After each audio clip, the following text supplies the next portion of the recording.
como un patógeno. Pero esto principalmente ¿a qué? A los pacientes que tienen VIH. Principalmente les afecta a ellos. Entonces, por esto es que este parásito se ha vuelto patógeno y ha tomado importancia en la medicina. Aquí pueden ver la ciclospora.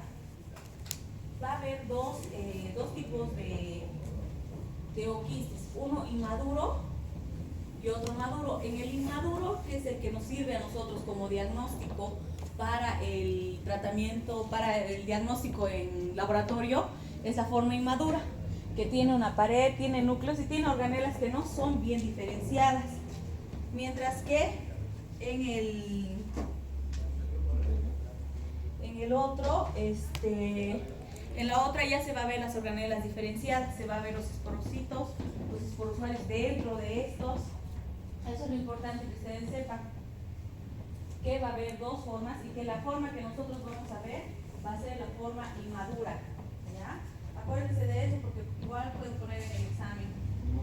¿Sí? ¿Ya?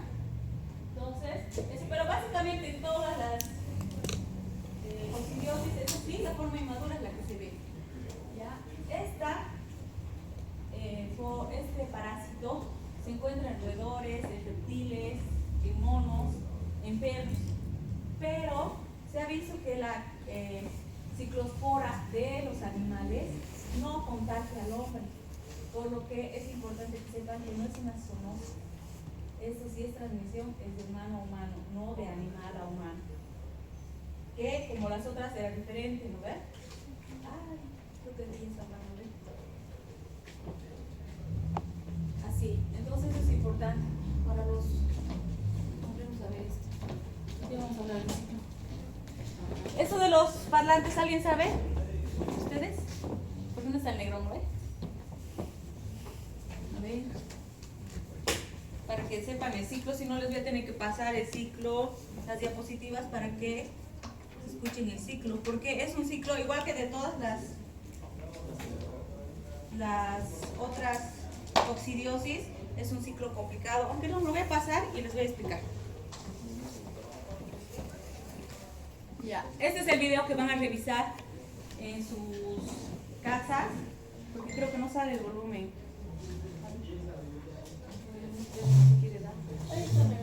Ay, qué bien. Justo a tiempo. Ayúdame con los parlantes, por favor. Justo al llegar.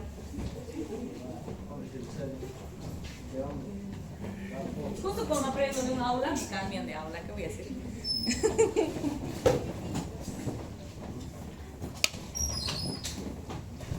Parlantes. No sé si están funcionando. A ver, espérame. Yo creo que no. ¿Ves? No hay.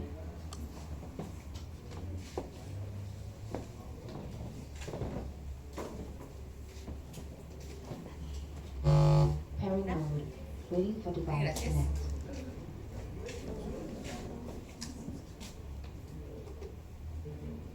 A ver. A ver. Nada.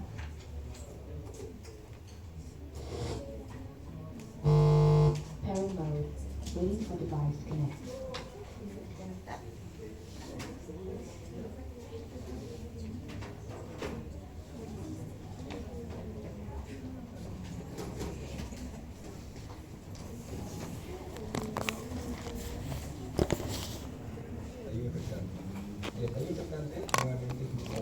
Pero pues no se escucha nada, ¿no? Ya está todo, creo, ¿no? Pero ver.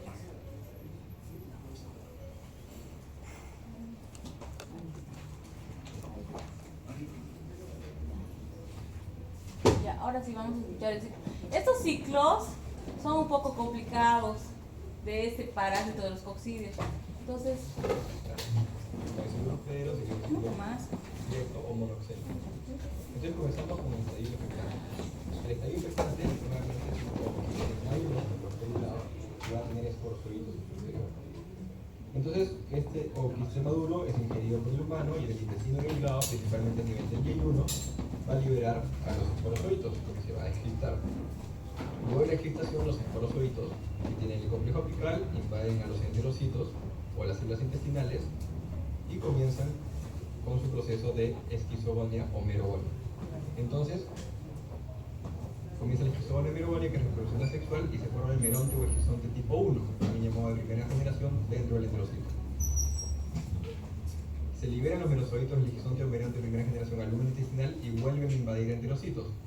Y ahora invaden las nuevas células, reinician los ciclos, pero pueden tener dos opciones. El merozoito que sale de acá del meronte tipo 1 puede invadir un enterocito y nuevamente formar un esquizonte tipo 1 y seguir el ciclo formando más merozoitos tipo 1 y así repetirlo, o puede invadir a otro enterocito, el merozoito tipo 1, y formar lo que es el esquizonte o meronte tipo 2, que va a liberar a merozoitos tipo 2. Los merozoitos tipo 2, una vez que salgan de este meronte o esquizonte tipo 2, invaden a un enterocito e inician de frente a la gametogonia, que es la reproducción sexual. Entonces con la gametogonia se van a formar los gametocitos y los gametos, que van a fecundarse, va a haber la fertilización y van a formar el huevo o cigoto. Este huevo cigoto va a seguir dentro del enterocito. Entonces el cigoto luego va a secretar una pared a su alrededor y va a formar lo que se llama el ooquiste inmaduro, que tiene una pared gruesa y es expulsado en las heces y por lo tanto es el estadio diagnóstico. Entonces, antes de escribir esta parte, repasando nomás, porque está bastante simple el ciclo, si es que ya vieron el video de cistosóspora, integrales ecocidios y más aún si es que ya vieron sarcocistis, el humano ingiere el ooquiste maduro, que es infectante, ingresa al yeyuno principalmente, se liberan los esporozoitos, invaden al enterocito. Cuando invaden los esporozoitos al enterocito van a formar el esquizonte o meronte de primera generación y va a liberar a los merozoitos tipo 1 o de primera generación. Es mejor llamarlos tipo 1 porque estos tipo 1 pueden generar más merozoitos de tipo 1 más que ser una nueva generación. Por lo tanto, este meronte tipo 1 libera merozoitos tipo 1 que pueden tener dos opciones. O invaden otros enterocitos para seguir formando merontes o esquizontes de tipo 1 que siguen liberando merozoitos tipo 1 que siguen invadiendo enterocitos y así sucesivamente aumenta la carga del parásito, o los merozoitos tipo 1 pueden invadir a un enterocito y ya no formar un meronte esquizonte de primera generación, sino un meronte esquizonte de segunda generación. O tipo 2. Este meronte tipo 2 va a liberar a merozoitos tipo 2 que van a invadir a nuevos enterocitos, pero el merozoito tipo 2 que invade un enterocito inicia de frente la gametogonia, que es la reproducción sexual para formar al huevo cigoto, que va a liberar una pared a su alrededor, va a ser un ooquiste inmaduro, que va a ser liberado en las heces como tal, es decir, no va a madurar en el intestino del humano. Al igual que cistosóspora, por eso están en la misma familia, porque en ambos casos liberan ooquistes inmaduros. A diferencia de criptosporio, que si se dan cuenta está en otra familia, porque vamos a ver que los ooquistes liberados en las heces ya son maduros. Entonces, ooquistes inmaduros o no esporulados en las heces es el estadio diagnóstico para ciclospora. Una vez que son liberados al medio ambiente tiene que ocurrir la esporulación, que es la esporogonia, que es la reproducción asexual, y ocurre en el medio ambiente en condiciones ambientales preferidas de más o menos 22 a 32 grados y con una humedad adecuada. Estos tienen que completar su desarrollo de esporulación durante 1 a 2 semanas para poder ser infectantes. ¿Se acuerdan que en cistosóspora eran 1 a 3 días? En este caso es 1 a 2 semanas para recién poder ser ooquistes maduros. Y pueden contaminar distintas comidas o agua, como vamos a ver ahora. Y una vez que sean maduros, son un estadio infectante que son ingeridos por los humanos. Por tanto, la contaminación directa o fecalismo directo es casi imposible, o es imposible en este caso, y tampoco va a ocurrir autoinfección, porque recién tienen que madurar por 1 a 2 semanas en el ambiente para poder ser infectantes. En el caso de ciclospora, la regla es 1-2-2, es decir, un ooquiste maduro va a tener 2 esporoquistes y cada esporoquiste tiene 2 esporozoitos. Entonces, un ooquiste maduro tiene 4 esporozoitos. No se confundan con cistosóspora, que un ooquiste maduro también tenía 2 esporoquistes, pero cada Lo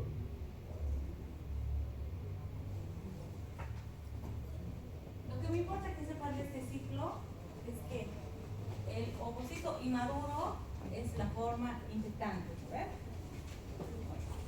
Luego que este parásito necesita salir al exterior para madurar. No puede madurar en el ser humano. Necesita salir al exterior y, como todos, tiene 2 ciclos, asexual y sexual. Eso es lo básico que necesitan saber acerca de esta parasitosis. ¿Ya? La patogenia. Ese parásito generalmente se encuentra en el intestino delgado, en el yeyuno y ileum. Puede afectar, lo que generalmente afecta son las vellosidades intestinales que produce aplanamiento de las vellosidades, necrosis dependiendo de la cantidad del parásito que haya, y se aloja en las criptas del intestino. También se ha visto que se puede hacer biopsias con endoscopía, porque por endoscopía es más fácil entrar al duodeno, ¿no ve? Al intestino delgado. Eso ya nos quedó claro, ¿no ve? Cuando les pregunté de algún parásito, ¿cuál es la vía? Si es endoscopía o sigmoidoscopía, entonces es endoscopía. Se ha visto que también se puede extraer con endoscopía material, que se puede observar al parásito, pero que no es muy frecuente encontrarlo al parásito. Entonces hay que valorar, pero frecuentemente a partir del 5.º día ya aparece el parásito en la endoscopía. Para hacer la prueba, se hace la prueba de la dexilosa. ¿Qué es la prueba de la dexilosa? ¿Esa es la tarea o no? Ya, busquen eso. ¿Qué es la prueba de la dexilosa? Para tarea para hoy día, ¿ya? Entonces realiza esta prueba, ¿para qué? Para ver síndromes de mala absorción. En esos pacientes va a haber un síndrome de mala absorción. Se ha visto un caso de un paciente que ha tenido este parásito en esputo, aparte de tenerlo en las heces fecales, pero ha recibido tratamiento y ha ido bien, ha disminuido. Después también en pacientes con VIH se ha visto que cuando tienen litiasis vesicular, que es la vesícula con cálculos, ¿no ves? Esa es una litiasis vesicular. Se ha visto que también han encontrado parásitos, pero en pacientes que tienen VIH. Ahora, las manifestaciones clínicas. Este parásito tarda más o menos unos 7 a 10 días en reproducirse a nivel intestinal y causar síntomas. La mayoría de las personas que son inmunocompetentes no tienen ninguna sintomatología, pero las personas que no necesariamente tengan VIH, pero que no sean muy inmunocompetentes, sí van a tener sintomatología. Lo importante de esto es ver que las diarreas van a ser entre 15 y 20 deposiciones al día, lo que quiere decir que nos va a llevar a ¿qué? A una deshidratación, ¿no? Deshidratación y un desequilibrio hidroelectrolítico. ¿Por qué? Porque siempre que hacen deposiciones, que vomitan, que les da fiebre, siempre van a eliminarse electrolitos más. No solo el cuerpo elimina agua, ¿ya? Después van a haber náuseas que pueden o no llegar al vómito. Depende de cada persona. No todas las personas son iguales, unos son más sensibles, otros no, y va a haber vómito. Entonces, cuando uno vomita, ¿qué electrolito se pierde más? ¿Cuál es? Sodio, potasio, cloro. El cloro es el que se pierde más. Como esas personas están con todo ese cuadro, van a tener anorexia.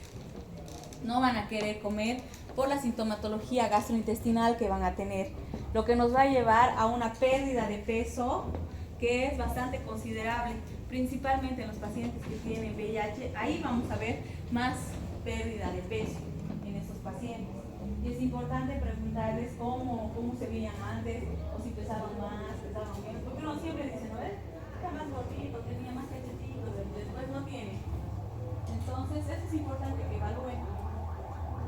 A todo paciente que ustedes vean que tiene alguna sintomatología que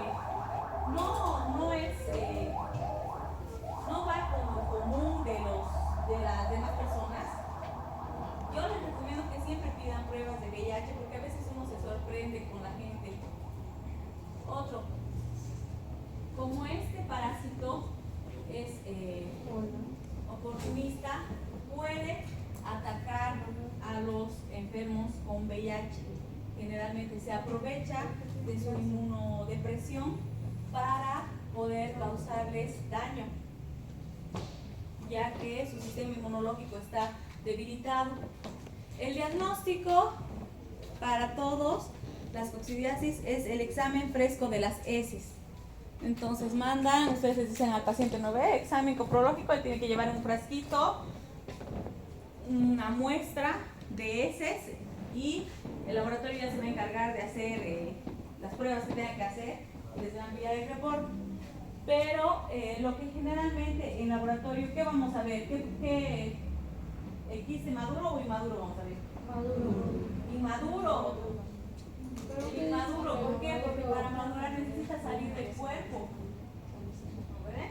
Y no vamos a ir recogiendo tierra del patio de esa persona, ¿no ve?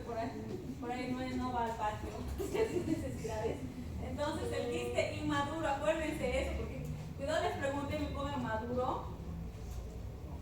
¿No ve?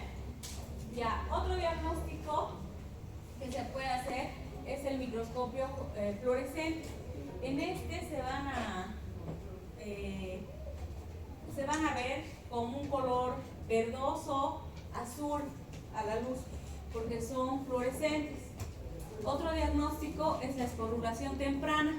¿En este qué consiste? Consiste en que vamos a incubar los quistes inmaduros y los vamos a colocar con bicromato de potasio al 2.5%. Esto va a hacer que maduren y en más o menos en 5 a 13 días vamos a ver que aparece en la muestra. Si es que es esta patología, va a aparecer. Ahí nos vamos a dar cuenta. Otro examen diagnóstico es la PCR, que también se hace. Se puede hacer endoscopía, pero ya saben, tiene que haber clínica en el paciente para hacer la endoscopía, sacar una muestra de biopsia. Se puede hacer una concentración con formol para ver. Su epidemiología, como en todas las parasitosis que ahorita hemos visto, es fecal oral. Generalmente se produce en zonas donde hay mal saneamiento, ¿no ve? Ahí se puede ver donde los animales están realizando sus deposiciones, la gente también, cerca de un río, la gente bañándose, lavando su ropa, entonces regando los cultivos. Entonces esto es lo más principal de esta patología. También indica que es más frecuente en épocas de lluvia y en época de calor. ¿Por qué sería más frecuente en época de lluvia y por qué más frecuente en época de calor esta patología, esta parasitosis? ¿Sabes? No. Pues sí necesita, pero ¿por qué más puede ser? ¿Por qué más se puede? O sea, porque esté húmedo no te vas a enfermar, ¿eh? ¿Por qué sería, a ver? Porque en casos de mucha lluvia se forman más lagos en los que se pueden depositar el estómago. Sí, o sea, digamos si llueve puede traer el parásito hacia los ríos y nosotros tomar esa agua si no es potable, ¿no ve? ¿Y por qué en época de calor? ¿Por qué no puede dar la parasitosis en época de calor? Porque la gente va al río o porque te da sed, ¿no ve? Cuando hace calor, todos estamos con agua, ¿no ve? Entonces, es por esta razón que esta parasitosis se produce más en estas épocas. Eso siempre que estudien, siempre razonen el por qué y no se van a olvidar, porque si no, no se olvida. Entonces, ¿por qué? Porque hace más calor, tomas más agua. Puede que no tomes agua potable, entonces te vas a contagiar. En época de lluvia, ¿por qué? Porque la lluvia arrastra hacia el río, la tierra, todos los quistes. Igual, cuando hace frío tienes que tomar agua, no tanta, pero igual a veces tomas.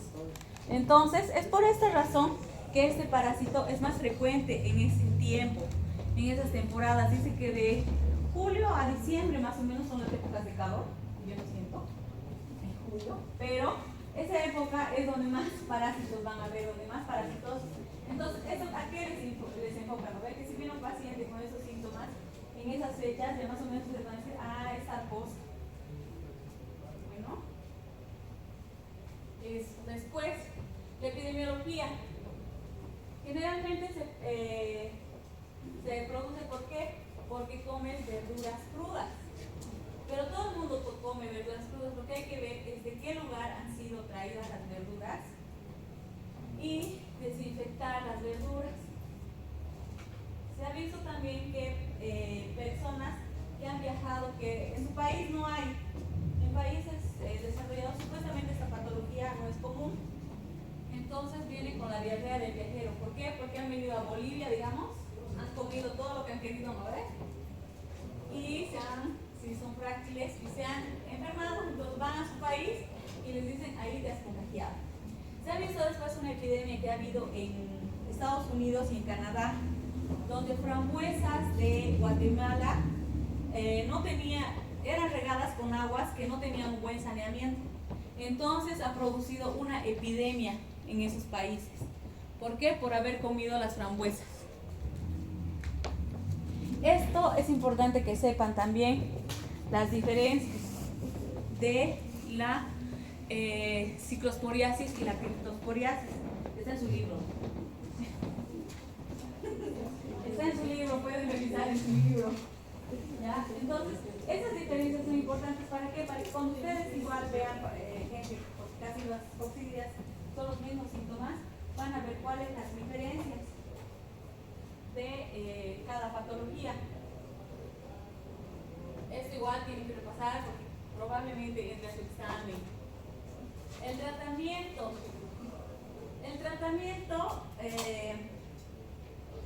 principalmente está dado por el trimetoprim y el sulfamethoxazol. Entonces tienen que ver las dosis, porque dependiendo de la edad, del estado, son las dosis. Y la alternativa que nos dan para esta patología es la nitazoxamida, que igual se utiliza para el tratamiento de algunas parasitosis. Ahora, la isosporiasis. La isosporiasis es la tercera patología que vamos a ver aquí, la tercera patología de importancia para las coccidias, ¿ya?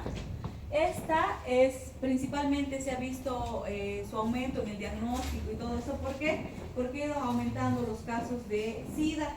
En realidad yo creo que siempre había casos de SIDA, solo que como médicos no sabíamos bien. Cuando recién ha aparecido pues, una enfermedad relativamente frecuente, en 1983, recién se ha empezado a ver, entonces no sabíamos mucho.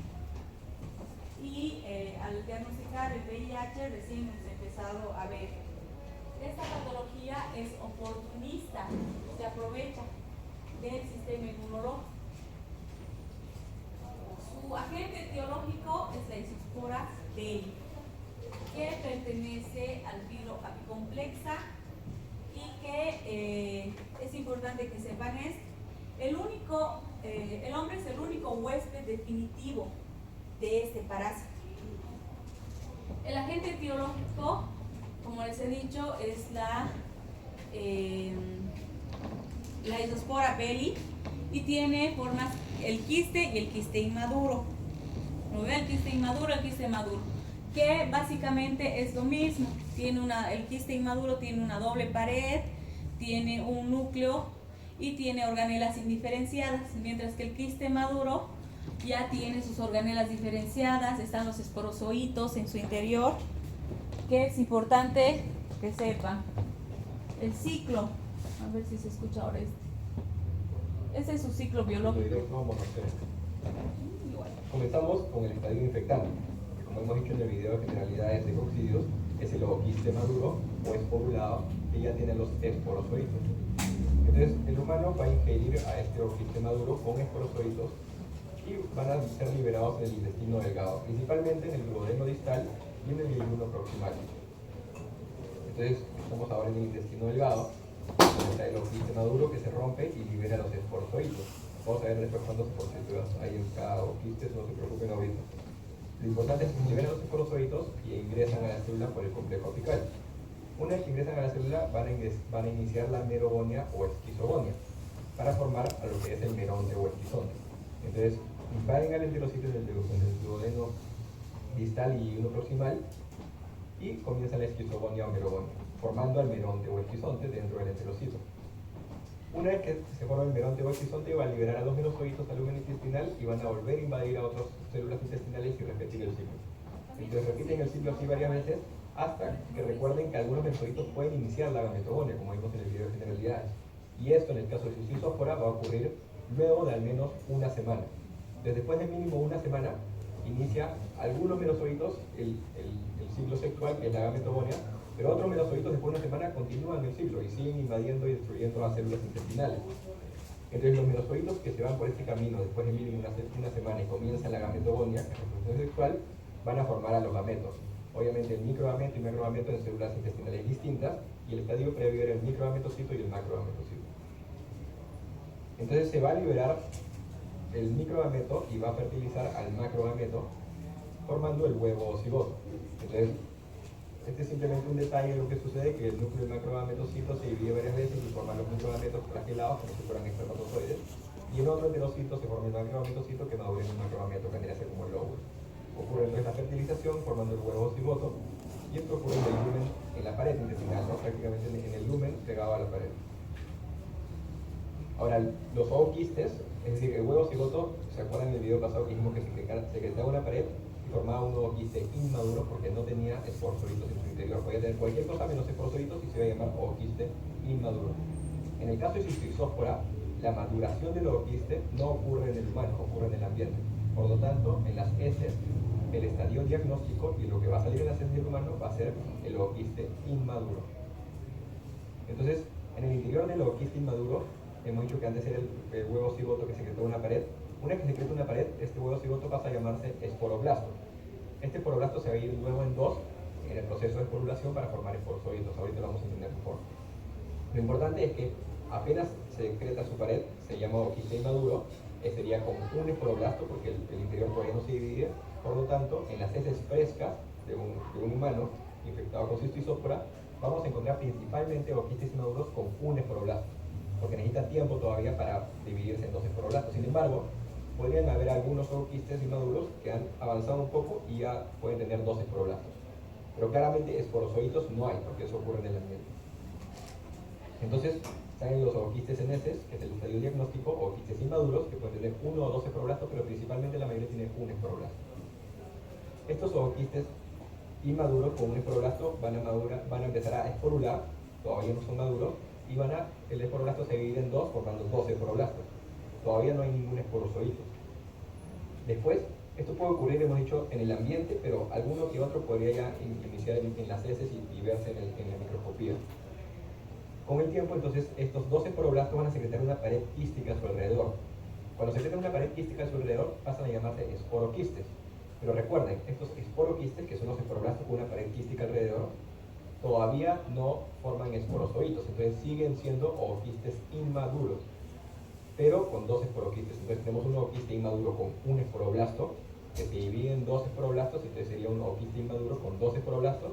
Luego cada esporoblasto se crea una pared quística a su alrededor y sería un ooquiste inmaduro con dos esporoquistes, pero sigue siendo un ooquiste inmaduro. Después, cada esporoquiste se divide dos veces, produciendo 4 esporozoitos. Entonces, vamos a tener, como ya hay esporozoitos, esto vendría a ser un ooquiste maduro, y cada esporoquiste va a formar 4 esporozoitos. Entonces, un ooquiste maduro tiene 2 esporoquistes con 4 esporozoitos en cada uno. Entonces, un ooquiste maduro tiene 8 esporozoitos. Por tanto, como dije, un ooquiste maduro tiene acá 4, 8 esporozoitos. Entonces, todo este proceso se llama esporulación o esporogonia, y hemos dicho que es reproducción asexual en el caso de Cystosósporas en el medio ambiente y dura un mínimo de 1 a 3 días. Por eso, una muestra fresca de heces no vamos a encontrar estos estadios, salvo por ahí un ooquiste inmaduro con 2 esporoblastos, ¿no? Entonces, la transmisión directa, es decir, el fecalismo directo, es improbable o casi imposible en este caso, así como la autoinfección. Es poco probable que el ooquiste inmaduro madure y vuelva a infectar al humano porque necesita un mínimo de 1 o 3 días en el medio ambiente para poder madurar. Entonces, en general, estos ooquistes que se liberan al medio ambiente son muy resistentes a las condiciones ambientales y pueden sobrevivir viables durante meses en ambientes frescos y húmedos. No solo en 1 o 3 días maduran, sino que después de madurar pueden quedarse en el medio ambiente y continuar siendo infectantes por varios meses. Ciclo directo monoxeno. Comenzamos con el estadio de infectar. El ciclo de vida, como han visto, es igual en todas las especies, con ciclo sexual, el ciclo asexual, dependiendo de cómo, qué camino siga los merotes, ¿no ve? Básicamente. Ahora, vamos a hablar de la patología y la patogenia. Aquí lo mismo. Afecta las vellosidades intestinales, las criptas, produce aplanamiento y necrosis. Es importante que si ven pacientes en esta patología, va a haber pacientes con VIH que tienen los ganglios aumentados de tamaño, los ganglios, la red ganglionar, ¿no ven? Linfática. Es importante que vean esto, puede haber ganglios aumentados de tamaño y esto puede ser el diagnóstico. Que se ha visto que generalmente son ganglios que van a estar infartados a nivel mesentérico y a nivel traqueobronquial. Entonces, dependiendo del ganglio que esté afectado, van a producirse las diferentes patologías. Otro que igual se ha visto que se ha afectado la vesícula. Principalmente, ¿por qué creen que se afecta la vesícula en estas parasitosis? ¿Por qué sería que en todas las que estamos hablando de coccidiosis, ¿no ve? Dice, tiene cálculos en la vesícula y se ha visto el parásito. ¿Por qué? A ver, digan nomás. ¿Por qué creen que puede que se afecte la vesícula? Si no tendría nada que ver, ¿no ve? ¿Por qué creen que podría afectarse? ¿Dónde desemboca la vesícula? La segunda porción, ¿no ve? ¿Y dónde nos infecta? ¿Dónde vive el parásito? Ahí. Entonces, es fácil para el parásito migrar, ya sea a la vesícula o invadir todo el intestino. Entonces, por esta razón de su localización de la vesícula, es que puede aparecer en este órgano. El diagnóstico. El diagnóstico, como en todas, se hace por microscopía, un examen fresco de heces, es lo que nos va a hacer el diagnóstico de esta patología. Pero no cualquiera puede ser el diagnóstico. Como en esta parasitosis, la capa externa que tiene el parásito es transparente y fusiforme, ¿no ven? Entonces tienen que ser ojos expertos los que vean. No cualquier laboratorista va a poder hacer el diagnóstico porque no se ve, su capa es transparente. Entonces tienen que ser laboratorios o personal capacitado para poder ver el parásito. ¿Por qué? Porque como todos dicen, ¿no ven? Si no conoces, no sabes. Y si no sabes, aunque esté en tus narices, no vas a ver. Entonces necesitan ver, pues yo puedo decir, no sé, pues decirles, hablarles de alguna persona, y si no la conocen, no se van a ubicar. Es lo mismo, tienen que ver las cosas. Cuando estén haciendo sus prácticas en el internado, cuando ya les toca hacer sus prácticas en el internado o sus preclínicas, aunque no sepan, métanse a hacer. ¿Por qué? Porque cuando uno se equivoca y te corrigen, aprendes. Y aparte ves, sabes cómo es, ¿no ven? Si ustedes no se meten a hacer las prácticas por miedo, por vergüenza, que no tienen que tener, no van a aprender, no van a saber, porque a veces las cosas no se aprenden solo en los libros, se aprenden por experiencia. Entonces, siempre que vean algo o que quieran saber algo, o alguien les muestre alguna radiografía, algún laboratorio, tomografía, lo que sea, pregunten dónde está. ¿Por qué? Porque a veces uno por vergüenza no pregunta.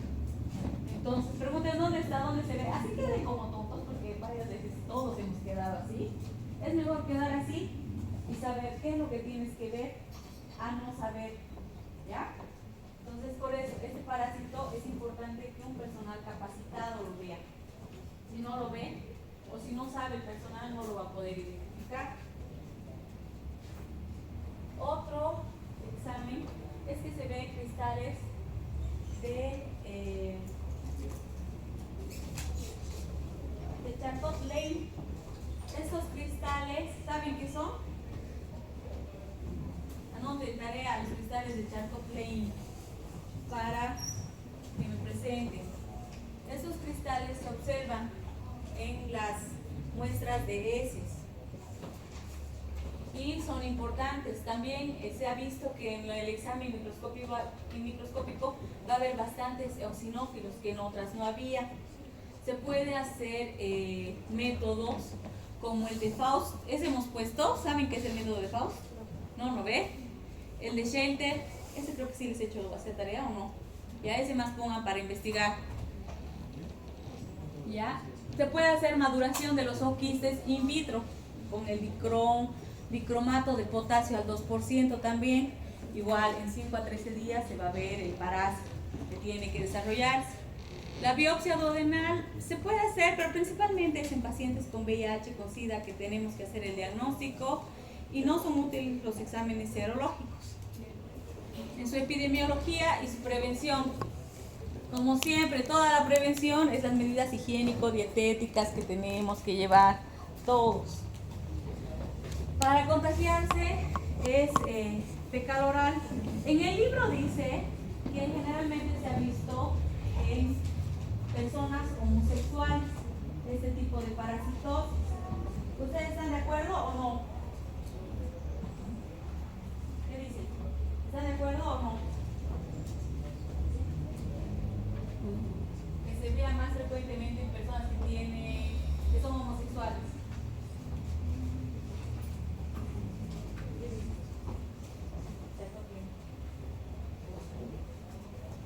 ¿No han pasado histología, no ve? Ahí tienen que haberse enseñado. ¿Bien?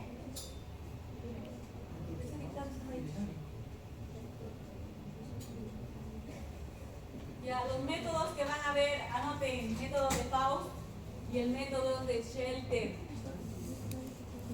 Anoten. ¿Ya? Ahora, como les estaba diciendo, ¿por qué ustedes creen que en el libro dice que los homosexuales son más propensos a esto?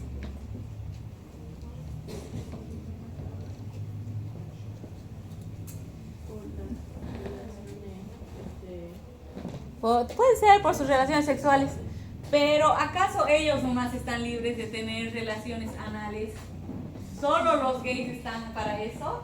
No ve. Las personas que tienen diferentes orientaciones sexuales, no quiere decir que los que no tenemos esa misma orientación no hayan probado diferentes métodos. ¿No ve? Es tu cuerpo, es tu decisión. Lo que hagas en tu cuerpo, en tu intimidad, nadie puede venir a juzgarte y no puede decir nada. Entonces, por ejemplo, yo no estoy de acuerdo en esto, en que diga que es más frecuente en homosexuales, porque la gente, ya van a pasar sus consultas, se van a dar cuenta que la gente tiene diferentes maneras de tener relaciones sexuales cuando vayan a su consulta, y hay cosas que realmente a uno le sorprende, pero no es nuestro cuerpo, ¿no ve? No hay que juzgar. Entonces, como lo utilice su cuerpo, es así. Pero esto yo no considero que sea solo de homosexuales, ¿ya? Porque cada quien tiene derecho a experimentar lo que quiere experimentar, como quiere experimentar, ¿ya? Hay frecuentes recaídas en casos de SIDA y les dan tripmetoprim, sulfamethoxazol para las recaídas como tratamiento, aunque no se ha visto que sea tan efectivo, digamos, ¿no ve? Y la progresión de la diseminación va paralela al diagnóstico, lo que les he dicho. Hay más números de VIH, entonces la gente, los médicos nos hemos capacitado más para ver lo que antes no veíamos. Entonces es por eso que esta patología es más frecuente. ¿Por qué? Porque ya sabemos lo que estamos buscando. Si no sabes lo que estás buscando, lo dejas pasar, como cualquier síntoma, ¿no ves? Puedes decir el síntoma nomás de VIH ya está avanzando su enfermedad, pero en realidad es una parasitosis. Entonces, es importante que siempre estén actualizados y que estudien las nuevas guías y todo eso para que sepan y no se les pase por delante. El tratamiento de elección es el trimmetoprim sulfamethoxazol, que dependiendo si el paciente es adulto, niño o con VIH, va a estar la dosis que van a dar a su paciente. Eso tiene que estar en su tablita. También se ha visto que nosotros mismos como médicos, yo les he explicado que a veces nosotros damos tratamientos inmunosupresores, ¿lo ven? En patologías como leucemias, cáncer, nosotros mismos. Entonces, al darles esos inmunosupresores, nosotros disminuimos el sistema inmunológico de nuestros pacientes, haciéndolos vulnerables a estas patologías. Por lo que se ha visto que si suspendes los inmunosupresores, ¿qué va a pasar? tu paciente va a mejorar. ¿Por qué? Porque su inmunidad va a mejorar. Eso es. Después está la piremetamina con sulfas. Este tratamiento se ha visto que es bueno, pero como en todo no funciona a veces. ¿Por qué? Porque hay pacientes que son alérgicos o que tienen reacciones a las sulfas. Entonces se ha visto que le puedes dar solo piremetamina como el tratamiento aislado, sin darle las sulfas para poder tratar este paciente. ¿Ya? Ahora vamos a hablar de la sarcocistosis. ¿Qué será la sarcocistosis? A ver, ya han llevado, ¿qué se llama?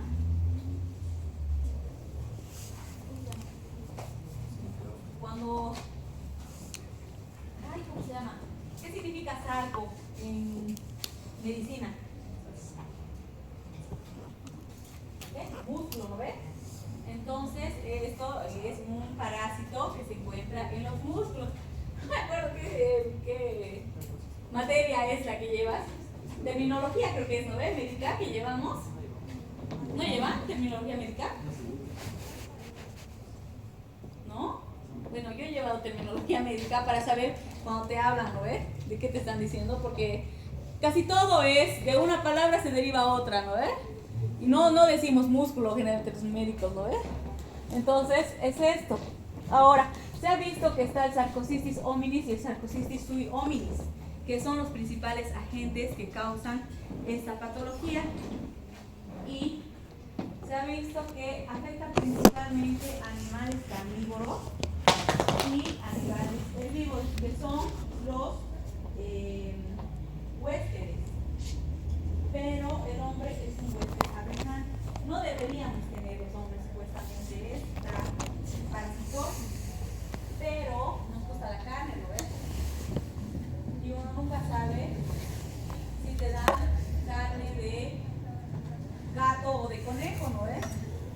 Entonces puede ser que alguna vez hayamos comido gato. ¿Cómo sabes que no? Sí, ¿cómo sabes que no hemos comido? Incluso hemos comido supuestamente burro, ¿no ves? Que han habido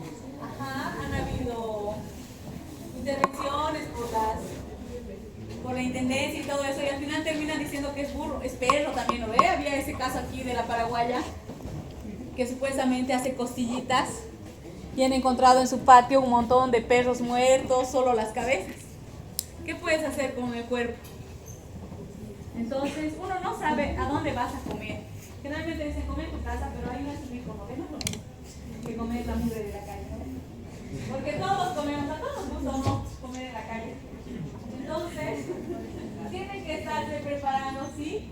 Que puede ser gato, puede ser perro, puede ser burro, porque no viene a ser lo mismo cuando está cocida la carne. Entonces, esta es la importancia de ver este tema, ¿ya?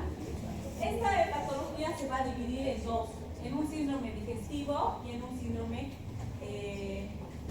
muscular. El síndrome digestivo se produce ¿por qué?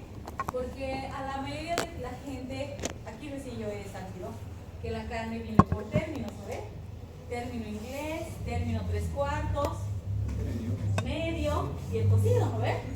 Entonces, a todos los que nos gusta del término que está casi crudo, el riesgo es que comamos este parásito en los músculos. Y como el huevito del parásito no se ve, o si se ve es muy chiquito, parece un tendón, entonces no nos vamos a dar cuenta. Tendría que ser mucha la parasitosis que tenga el animal que vamos a consumir para que nos demos cuenta que tiene. ¿Por qué? Porque puede pasar con un nervio, puede ser que hemos cortado, casualmente no lo hemos cortado, donde había huevos y no fue por eso. Entonces, esa patología es importante por eso.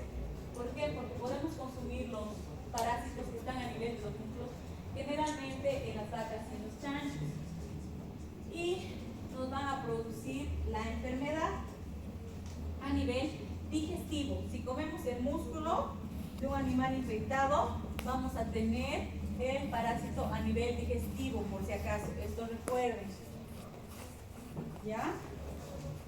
Ahora, ¿por qué se produce? Porque la gente tiene la costumbre de hacer nosotros vamos a tener diarreas, la gente tiene la costumbre de ir a realizar sus deposiciones a veces en lugares donde no es cuando estamos en el campo. Y vienen los animales que no saben y consumen esto. Entonces es por nuestra culpa. Generalmente se dice en esta patología que el hombre realiza sus deposiciones. El mismo hombre puede comer, digamos, ¿no?, verduras que estén cerca de esas deposiciones, pero no te vas a contagiar. Te contagias cuando comes el animal que ha comido esto. Entre humanos no nos podemos supuestamente contagiar. Entonces va a haber diarrea, va a haber vómitos, malestar general. ¿Y cómo se previene esto? Haciendo cocer la carne lo más que se pueda, cocinarla, freírla, que no quede nada de sangre, todo bien, que esté casi negra, como el talón de Hércules dura, para poder comer. ¿Por qué? Porque así no nos vamos a contagiar, ¿ya? Bien tostada, ¿no ves? Si es que les gusta la carne, si no, ni modo, hay que arriesgarse, porque la vida es de riesgos. Así que eso es lo que pasa. Ahora, el síndrome muscular. El síndrome muscular se produce ¿por qué? Porque nosotros, al revés, comemos verduras contaminadas. No comemos al animal, comemos las verduras, así que los que son vegetarianos igual están en riesgo. ¿Y qué va a hacer? Se va a producir la enfermedad en nosotros a nivel de los músculos, ¿ya? Se ha visto, no es una patología que digamos, vos digas, ay no, tiene sarcocistis muscular. No es una patología frecuente que uno pueda decir eso. ¿Por qué? Porque para eso tendrías que hacer biopsia. Y generalmente se ha visto que las biopsias han sido hallazgos casuales cuando alguien ha muerto en una autopsia. Ahí se han visto. Porque generalmente a uno le duele un músculo y que dices, ay, me he golpeado, parece, ¿no? He ido a tomar y me he golpeado, no sé, o con qué me habré hecho. Uno nunca dice, no, puede ser un parásito, nunca dice. Entonces, puede ser que tengan dolores ustedes y no se den cuenta, los pacientes igual. Puedes tener fiebre. La fiebre es un síntoma común en cualquier enfermedad, puede ser viral, bacteriana, todo, es un síntoma común. Entonces, no nos estaría hablando de esta patología precisamente. Hay dolores musculares, mialgias, pero las mialgias hay en todas las patologías también. Puede haber mialgias, ¿por qué? Por deshidratación, por alteraciones hidroelectrolíticas. Va a haber irritación bronquial, puede haber prurito y puede haber adenopatías variadas, que nos hablan de cualquier enfermedad, no es específico. Entonces es bien difícil el diagnóstico de esta patología a menos que hagas una biopsia. El tratamiento para esto básicamente es el albendazol. Nosotros damos albendazol y esteroides. Con esteroides me refiero a antiinflamatorios, ¿no ve? Antiinflamatorios que van a calmar el dolor, pero en la artritis, artrosis y todas las patologías que son osteomusculares, nosotros ¿qué siempre damos? Esteroides, ¿no ve? Antiinflamatorios, siempre les damos con complejo B. Entonces puede ser que nosotros pensemos que es una patología reumática y al final es una parasitosis, pero igual va a servir de tratamiento. ¿Por qué? Porque el albendazol se usa como tratamiento, pero no se ha determinado que sea realmente efectivo. Y eso es todo. Ahora, coordinaremos el día del examen teórico, el práctico y la presentación de todas sus tareas de este módulo. ¿Ya? ¿Cuándo quieren dar su examen teórico? El práctico, que tiene que ser en estas 2 semanas.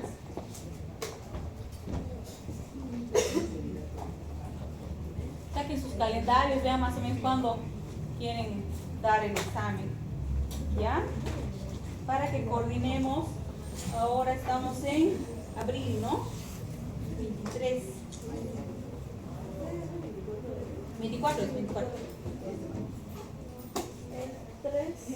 El 3 podemos dar. ¿Qué quieren dar? ¿El examen teórico o el examen práctico? Teórico primero. El teórico quieren dar el 3. Ya. Hoy día es 23 de abril, ¿no? 24. 24. Ya. ¿Están de acuerdo en que sea el 3 de abril? Es sábado. Para que vaya a reservar el aula. ¿Sí? Ya. El 24, entonces vamos a dar el examen teórico. El examen teórico va a ser escrito, de selección múltiple. También ya no va a ser en la computadora porque me han dicho que es incómodo traer la computadora o el celular, ¿no ve? Entonces va a ser escrito, y nos vamos a dividir en dos grupos. ¿Ya? Nos vamos a dividir en dos grupos. Un grupo que van a ser los números impares, que van a dar primero, y otro que va a ser el grupo 2, que van a ser los pares. Así que se van a fijar en la lista que hay para saber si van a venir al primer grupo o al segundo grupo a dar el examen, que va a ser escrito de selección múltiple y ahí no sé, máximo van a ser 25 preguntas.